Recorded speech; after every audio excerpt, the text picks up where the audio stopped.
Hello.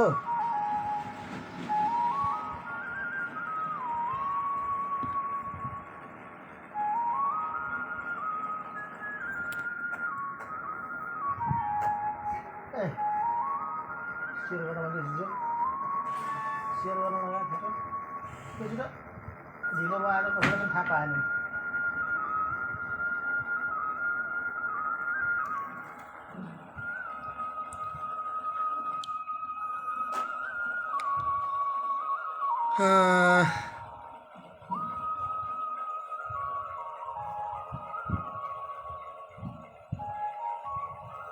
सबैलाई नमस्कार।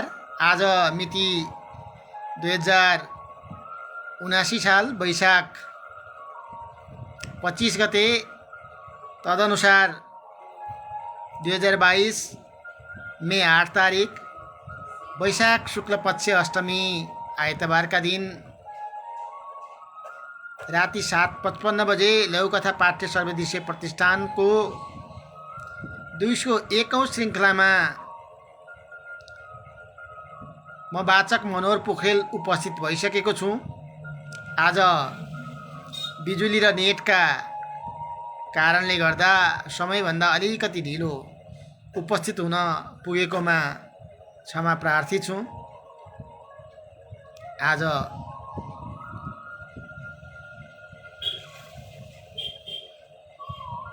जी Henry ड्युनान्टको जन्म भएको दिन, इस्वी सम्वत 1828 मे 8 का दिन अर्थात् आजका दिन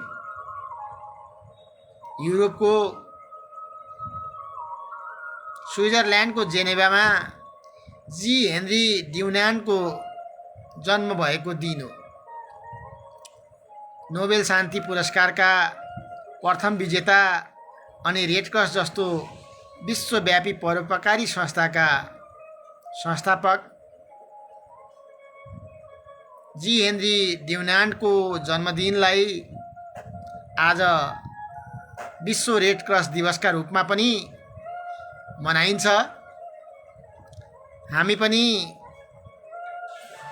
विश्वव्यापी परोपकारी संस्थाका संस्थापक महान जी हेनरी ड्युनान्ट र सम्झना गर्दै विश्व रेड क्रस दिवसलाई सम्मान गर्दै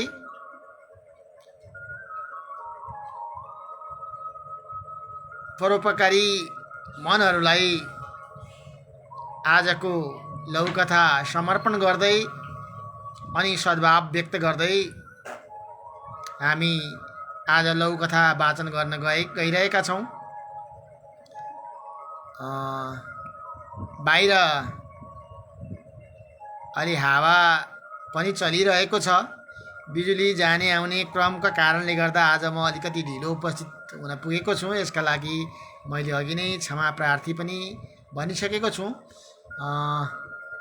साहित्यिक मनहरू आइरहेको म देखिरहेको छु। सबै साहित्यिक मनहरूमा म हार्दिक स्वागत गर्न चाहन्छु। रेड क्रसको कुरा गरिरहेका थियौँ। मानवताको संरक्षण अनि युद्धग्रस्त क्षेत्रहरूमा घाइतेहरूको उद्धारका लागि सुरुवात भएको थियो रेड क्रस। संसारले धेरै युद्धहरू देखेको छ, खेपेको छ, रक्तपातको इतिहास बोकेको छ अनि हरेक युद्धमा कैयन घाइतेहरू उपचार नपाइकन छटपटाएर मृत्युवरण गरेका छन्। हेनरी ड्युनान्टले मानवताको मूल्य अनि सेवाको आवश्यकतालाई महसुस गरेर घाइते सबैको उद्धार हुनुपर्छ भन्ने भावनाले स्थापना गरेको रेड क्रस आज संसारभरि नै फैलिएको छ। 190 भन्दा बढी देशहरूमा रेड क्रस कार्यरत छ। यही रेड क्रस प्रति समर्पण गर्दै आजको लघुकथा म वाचन गर्न गइरहेको छु। आज मैले टिप्पणीहरू देखिरहेको छैन। टिप्पणीहरू त पक्कै पनि आइरहेको हुनुपर्छ। कमेन्ट्स विल एपियर हियर भनेर देखिरहेको छु, तर कमेन्टहरू देख्न पाइरहेको छैन। म कमेन्ट देखेपछि पक्कै पनि वाचन गर्नेछु। लघुकथा प्रेमीहरूको म अनुहार झ्याक्कल झुक्कल देखिरहेको छु। सबैलाई हार्दिक स्वागत गर्न चाहन्छु। आज पहिलो कथा चुनावको रहर भन्ने शीर्षकको लघुकथा छ, जसलाई ढाका मोहन बरालले लेख्नु भएको छ। कथा यसरी सुरु हुन्छ। बिहानैदेखि विभिन्न सेवाग्राहीको भिडले कार्यालय हाता खचाखच थियो। मानिसहरू आफूलाई आवश्यक अनुसारका सिफारिस पत्र लिन आएका थिए। स्थानीय निकायमा कामको चाप निकै बढ्दै जान थालेको छ आजभोलि। तर त्यस अनुपातमा मानव स्रोत नपुग्दा त्यसै पनि मानिसहरूले शास्ति बिहोर्नु परेको छ। करिब 9:30 बजे कार्यालय सहायक आएर टेबुलहरू पुछपाछ गरेर ठिक्क पारे, खानेपानीको व्यवस्था गरे, डस्टबिनको पुराना कागजका टुक्राहरू फालेर खाली गराए। सेवाग्राही आउन जारी थियो। घडीले 10:30 बजेको सङ्केत गर्यो, तर कार्यालयमा कोही आएका छैन। छोरोको नागरिकताको प्रमाणपत्रका लागि सिफारिस पत्र लिन पुगेका हर्कबहादुर पनि एक छेउमा उभिरहेका थिए। करिब 5 मिनटको फरकमा 3 पटक फोन बज्यो र कार्यालय सहायक सबै उठाएपछि झ्यालबाट भने, आज वडा अध्यक्षजी आउनुहुन्न है? सेवाग्राही मध्ये अलिक टाठाले सोध्यो, किन, कता जानुभयो? पार्टीको अधिवेशनमा जानुभएको, चुनाव हुने भयो अरे, कार्यालय सहायकले भने। सचिवज्यू के गर्नुहुन्छ? अर्को सेवाग्राहीको प्रश्न थियो। उहाँको युनियनको पनि चुनाव छ आज त, कार्यालय सहायकको जवाब थियो। हिजो पनि यसरी नै फर्कनु पर्यो, रेड क्रस संस्थाको चुनाव छ भनेर अर्को सेवाग्राहीको निराशाजनक गुनासो थियो।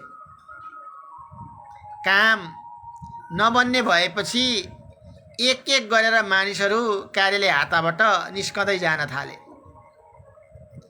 यही भिडमा हर्कबहादुर पनि मनमनै यिनीहरूलाई नपुगेको चुनावको रहर भन्दै बाहिर निस्के। कथा सकियो। चुनावको लहर चलिरहेको छ र यो कथामा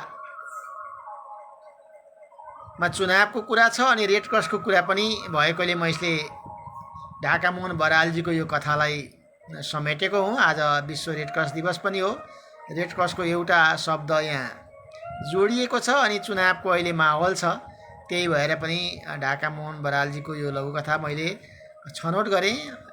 कथा अत्यन्तै यथार्थ कल्पनाका आधारमा लेख्नुभएको अत्यन्तै सान्दर्भिक व्यङ्ग्यात्मक लघुकथा छ।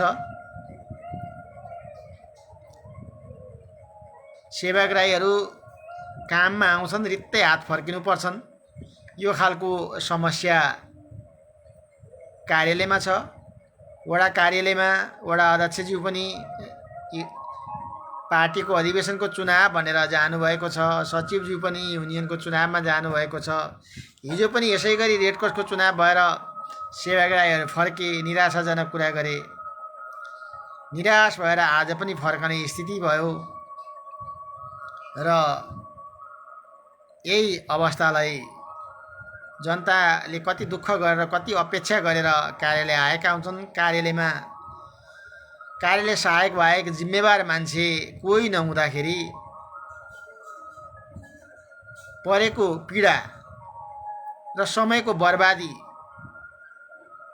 बारेमा यहाँ लघुकथामा कर्मचारी र जनप्रतिनिधि दुवैप्रति व्यङ्ग्य हानिएको छ र सचेत गराउन खोजिएको छ। म अब दोस्रो लघुकथा वाचनतर्फ गइरहेको छु। विनोद नेपालले लेख्नुभएको घर दैलो शीर्षकको लघुकथा अहिले चुनावको माहौल पनि छ, घर दैलो जारी पनि छ। अब अझै 2-3 दिन घर दैलो होला, त्यसपछि मौन अवधि सुरु होला। लौकथा यसरी सुरु हुन्छ। 5 वर्षपछि फेरि चुनाव आयो, घोषणापत्रहरू जारी भए, उम्मेदवारी दर्ता भयो। चुनाव चिन्ह लिएर उम्मेदवारहरू समर्थकसहित आश्वासन बाँड्न र भोट माग्न घर दैलो अभियान भन्दै टोल टोलमा पुग्न थाले। एउटा यस्तै टोली उनीहरूको टोलमा पनि पुग्यो, जसमा उम्मेदवारहरू पुरानै थिए, जो दोहोरिएर चुनिन चाहन्थे। उही पुरानै नारा, उनै अलमल्याउने कुरा र उम्मेदवार पनि उनै। अघिल्लो पटक दिएकै हो, काम केही भएन। यसपालि त कतिलो उम्मेदवार हेरेर दिन्छौँ। हामीसँग भोट माग्ने दुःख नगरे हुन्छ, जानुस्, समय खेर नफाल्नुहोस्, टोलवासीले एकै स्वरमा भने। उताबाट कसैले भन्यो, त्यसैले त यसपालि अर्कै पार्टीबाट उठ्नु भएको छ नि उहाँ। कस्तो गजबको लौकथा, साह्रै सान्दर्भिक लौकथा। 5 वर्ष अगाडि एउटा चुनाव चिन्ह र एउटा पार्टीबाट उठेका उम्मेदवारहरू रातारात पार्टी परिवर्तन गरेर पार्टी परिवर्तन उम्मेदवार बन्न पाऊँ भन्ने शर्तमै पार्टी परिवर्तन भएर टिकट लिए, टिकट हत्याए। पुराना कार्यकर्ताहरूले टिकट पाएनन्। कुनै पनि हालतमा जित्नै पर्छ भन्ने राजनीतिक दलहरूको मानसिकताका कारणले फेरि पनि उनै निर्वाचित व्यक्तिले अर्को पार्टीबाट टिकट पाए। उसैको पार्टीले उसले काम राम्रो गर्न नसकेको आधारमा मूल्याङ्कन गरेर उम्मेदवार बनाएन, तर अर्को पार्टीले उसलाई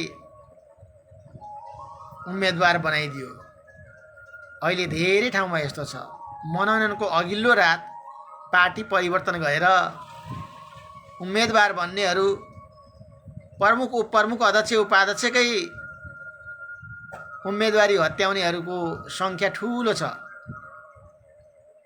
यसै सन्दर्भमा विनोद नेपालजीले लेख्नु भएको लघुकथा अहिलेको सन्दर्भमा साँच्चै सान्दर्भिक छ। म तेस्रो लघुकथा तर्फ जान चाहन्छु।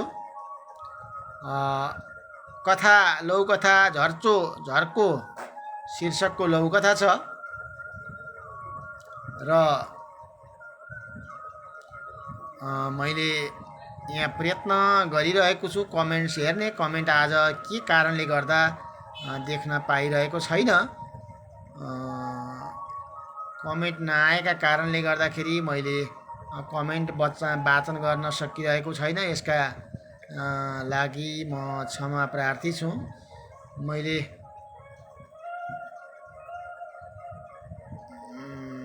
दुःखका साथ भन्नुपर्छ, मैले ट्राई गरिरहेको छु तर मैले भेटिरहेको छैन। खैर, फेरि पनि भेटियो भने म वाचन गर्ने नै छु। तेस्रो लघुकथातर्फ जाउँ। मैले सम्भवतः झर्को शीर्षकको कुरा गरेको थिएँ, जसलाई खगेन्द्र बस्यालले लेख्नुभएको छ। खगेन्द्र बस्यालले लेख्नुभएको झर्को शीर्षकको लघुकथा यसरी सुरु हुन्छ। स्थानीय चुनावको मिति तोकिएदेखि ती बाबु र छोराले कुनै आमसभा छुटाएन। केन्द्रीय नेताहरू पनि क ख ग घ ङ र च दलको सभामा आए।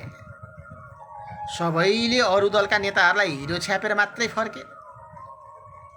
चुनावको दिन नजिकै हुँदा बाबुले छोरालाई पुनः अर्को आमसभामा लान खोज्दै थिए।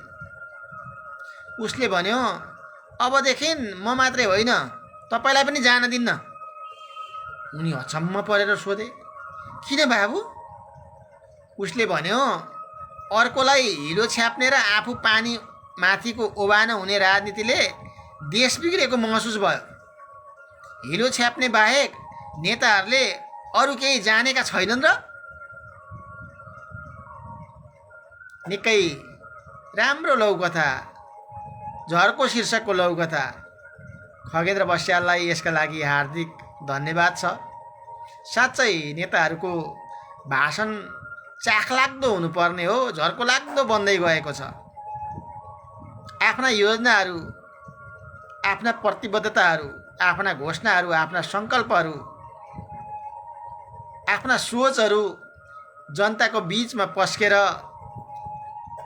मन जितेर मत लिनुपर्नेमा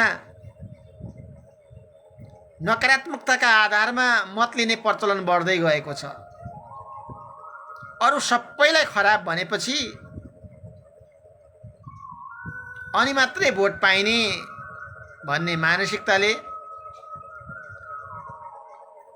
अरूहरूलाई हराउन पो जित्नुपर्छ।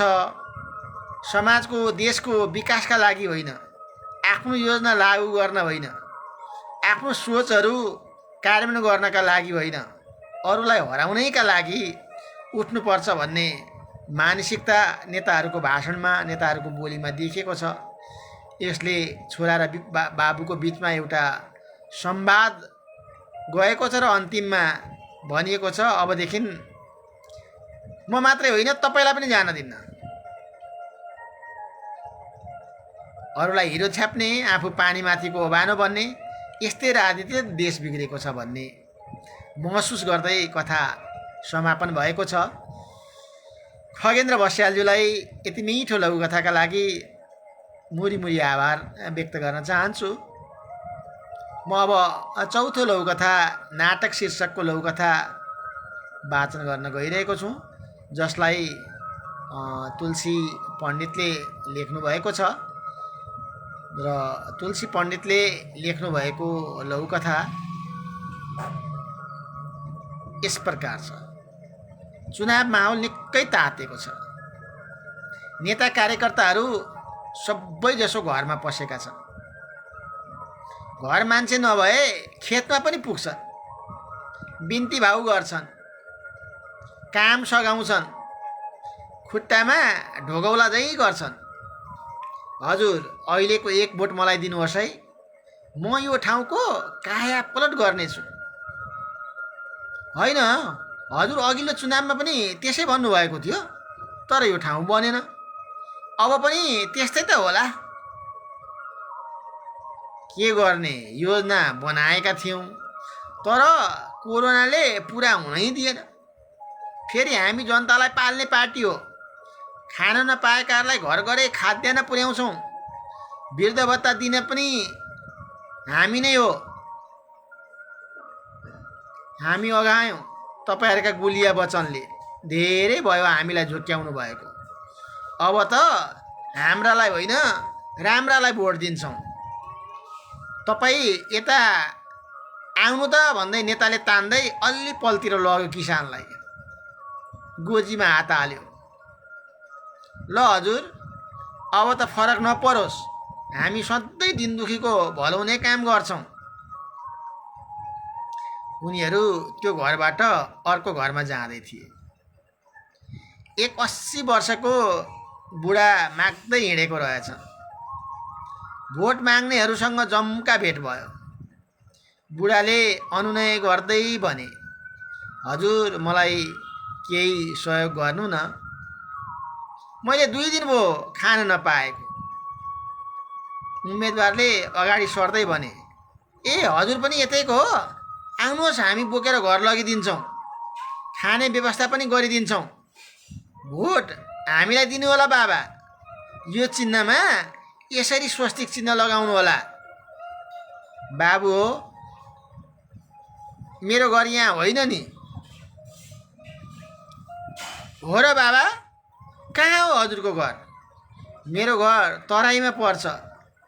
ए ल, मागेर खानु होला बाबा, अहिले हामीलाई हतार छ। उनीहरू गएपछि बुढा ठिङ्ग उभिए। जनता पाल्ने पार्टी, तिमीहरूको यो नाटक मैले हेरेको 80 वर्ष भइसक्यो। कथा सकियो। तुलसी पण्डितजीको लघुकथा नाटक अत्यन्तै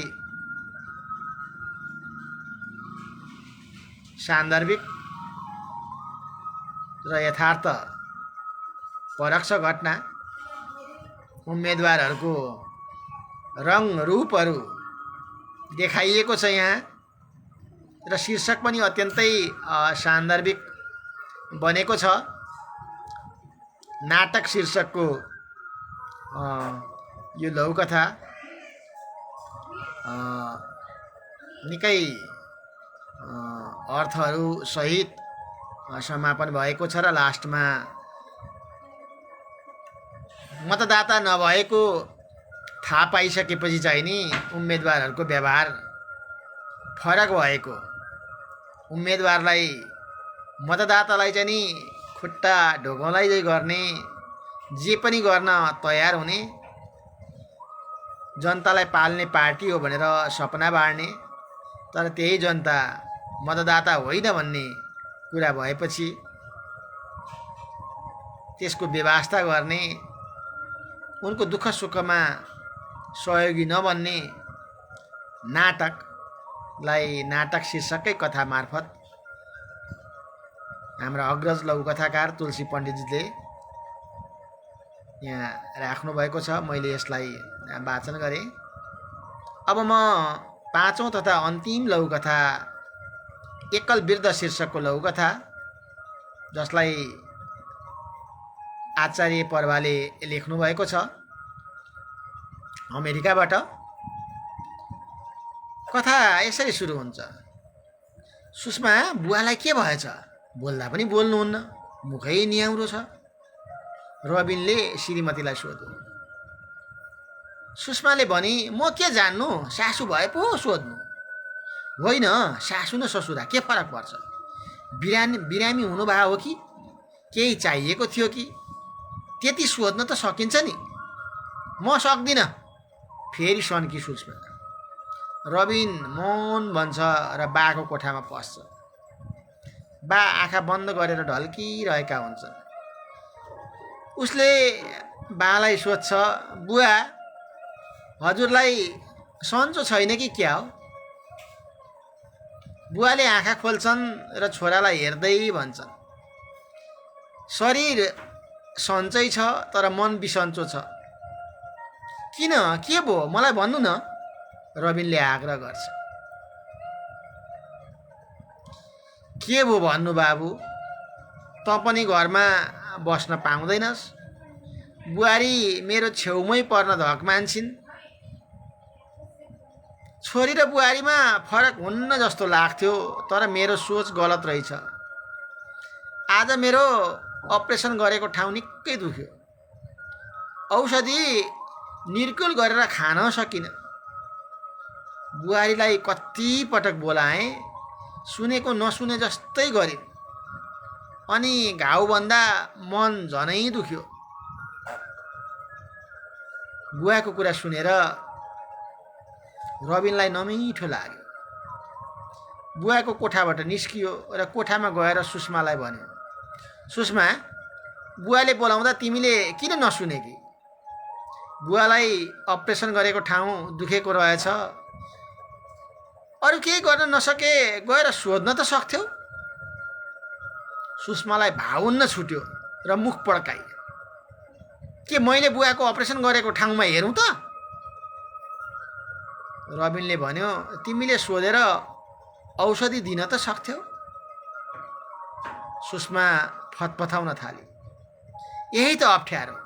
बरु राणी सासु पाल्न सजिलो, स्वास्नी नभएको राणो ससुरासँग बस्नै अप्ठ्यारो। सुषमा तिमी मन परी नबोल। मेरो बुवाले तिमीलाई त्यस्तो के गर्नुभयो? रबिन जङ्गियो।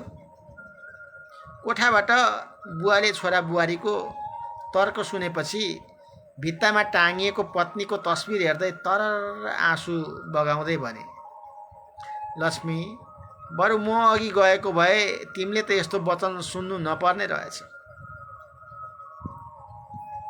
कथा सकियो। अत्यन्तै मार्मिक कथा आचार्य पर्वाको। एकल वृद्ध श्रीमती बितिसकेपछि को एउटा अवस्था यस्तो हुन सक्छ भनेर लेख्नु भएको लौकथा ले साँच्चै यस्तो हुँदो हो त कति नमिठो हुँदो रहेछ।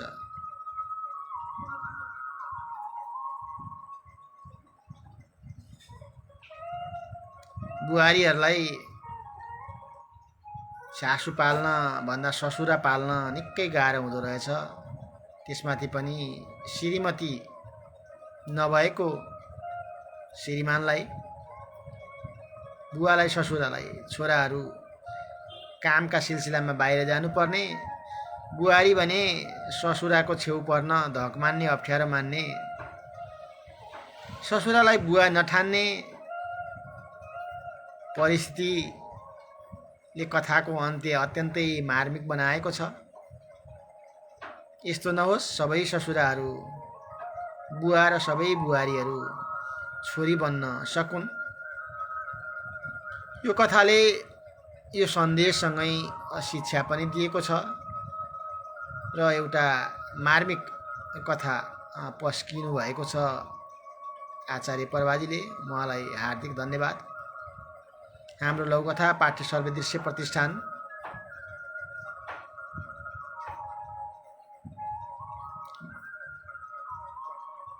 सबैमा हार्दिक शुभकामना व्यक्त गर्न चाहन्छ। आज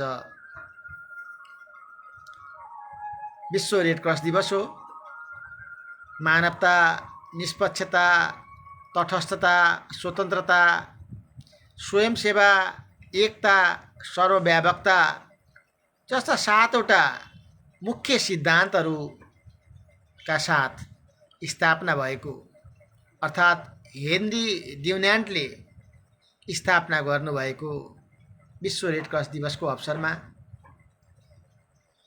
सबैलाई हार्दिक शुभकामना व्यक्त गर्न चाहन्छु। निष्पक्ष सेवाभाव भएको धेरै वर्ष पुरानो मानव आस्थाको संस्थामा व्यापार नछिरोस्, पारदर्शिता हुन सकोस्, संसारभरका स्वयंसेवकहरूलाई नेतृत्व गर्न सकोस्। सबै ठाउँमा विश्व रेड क्रस दिवस मनाउनु पर्ने हो, तर धेरै ठाउँमा मनाइयो पनि, कतिपय ठाउँमा मनाइएन पनि। यस्तो नहोस् भन्दै म मानवता, निष्पक्षता, तटस्थता, स्वतन्त्रता, स्वयंसेवा, एकता, सर्वव्यापकता सहितको मुख्य सिद्धान्त रहेको रेड क्रस स्थापना दिवसको फेरि पनि शुभकामना व्यक्त गर्दै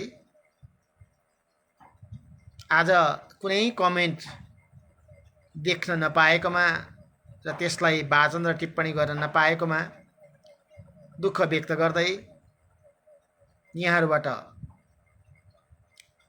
आजको वाचन कार्यबाट म ओझेलमा पर्न चाहन्छु र यति लामो समयसम्म यहाँहरूले लौकथा वाचन सुनेर हाम्रो हौसला बढाइदिनु भयो। यो स्नेहका लागि,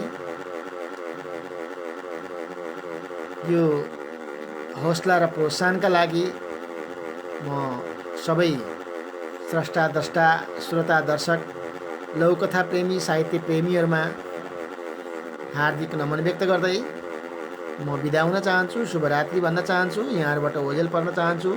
शुभरात्रि, नमस्कार।